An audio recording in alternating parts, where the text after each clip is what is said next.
If you want to sign in to CapCut on your Windows 11 PC using either your email or your Google account, this quick tutorial will walk you through the simplest way to get it done. Signing in to CapCut helps you unlock your projects, sync your work, and access your account across devices, which is especially useful if you edit videos regularly. In this video, I'll show you exactly how to get logged in step by step, and if this helps you out, make sure to hit like and subscribe for more easy software tutorials. Alright, let's jump right in.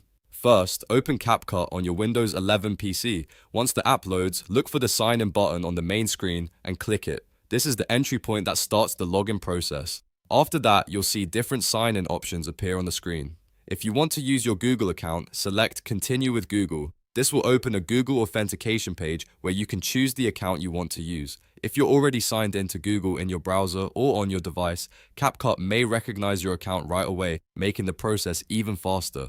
If not, simply enter your Google email address and password, then follow any verification steps that appear. Once the authentication is successful, CapCut will confirm your login and you'll be signed in to your account. At that point, you can begin accessing your projects, saving your edits, and continuing your video work without having to start from scratch. If you are trying to sign in with an email instead, the process is usually very similar. You would still start by clicking Sign In, then choose the email-based login option if it appears, and enter your credentials to complete the sign-in process. The key thing is to make sure you're using the correct account linked to your CapCut projects so everything syncs properly. And that's it. You've now signed in to CapCut on Windows 11 using a Google account, and you're ready to start editing. If this video helped, please give it a thumbs up, subscribe for more CapCut tutorials, and I'll see you in the next one.